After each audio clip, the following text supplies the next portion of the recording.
इस दुनिया में ऐसा कोई नहीं है जिसको कोई प्रॉब्लम नहीं है।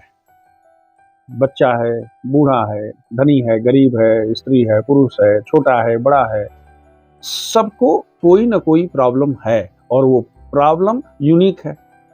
और सब चाहते हैं कि हमारी प्रॉब्लम जो है वो जीरो हो जाए, क्योंकि प्रॉब्लम के साथ हमको सुख, शांति और आनंद नहीं मिल सकता।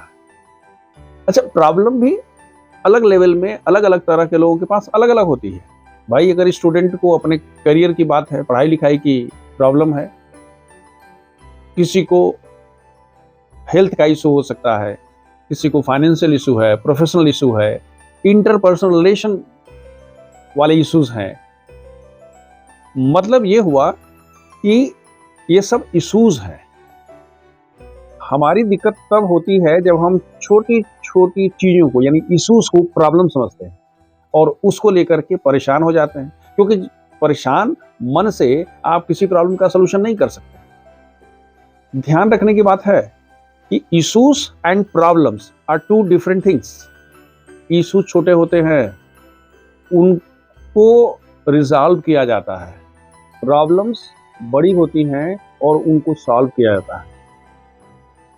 अगर इशू को टैकल नहीं किया जाए तो काम चल जाता है, लेकिन प्रॉब्लम को सॉल्व नहीं किया जाए तो ये घातक होता है, हानिकारक होता है। एक बढ़िया एग्जांपल देते हैं।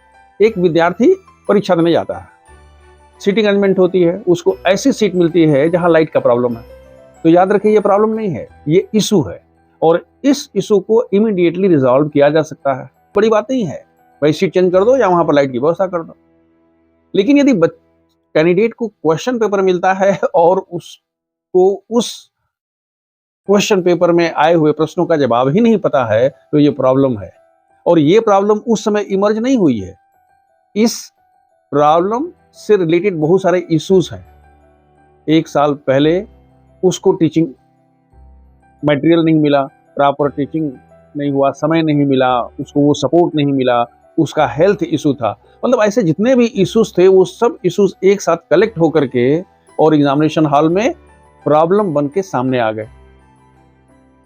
इश्यूज को रिजॉल्व करने के लिए कम एफर्ट लगता है, प्रोवाइडेड ये शुरुआती दौर में उस पर अटैक कर दिया जाए। लेकिन अगर प्रॉब्लम है तो प्रॉब्लम को सॉल्व करने के लिए आपको एक लंबी फहरिस्त, यानी अगर हम चाहते हैं कि हमारी प्रॉब्लम सॉल्व हो जाए तो पहले प्रॉब्लम को छोटे छोटे पार्ट्स में डिवाइड करना पड़ेगा। जब छोटे छोटे पार्ट्स हो जाएंगे तो हर पार्ट कुछ न कुछ इश्यूज के रूप में आएंगे। हर इशू को रिजॉल्व करने का, एड्रेस करने का अलग तरीका होगा। तो छोटे छोटे इश्यूज को जब हम रिजॉल्व कर लेते हैं तो हमारी प्रॉब्लम अपने आप सॉल्व हो जाती है।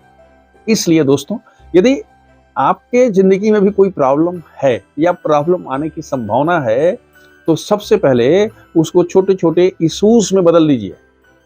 छोटे छोटे इश्यूज को सही समय पर, सही एटीट्यूड के साथ, सही दिशा में, सही प्रयास से आप जब सॉल्व करना शुरू कर देते हैं तो प्रॉब्लम अपने आप सॉल्व हो जाती है।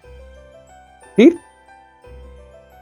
इसका एक ही तात्पर्य निकलता है कि अगर हमारे पास कोई समस्या है तो उसका सलूशन भी है। Means if you have a problem we have a solution, और वो सलूशन हमें ही निकालना पड़ेगा, हमें उसके रास्ते निकालना पड़ेगा। हमारी लड़ाई दूसरा कोई नहीं लड़ सकता है। मेरा एक वीडियो है, जिंदगी है तो जंग है, कभी समय मिले तो देखिए, अच्छी वीडियो है।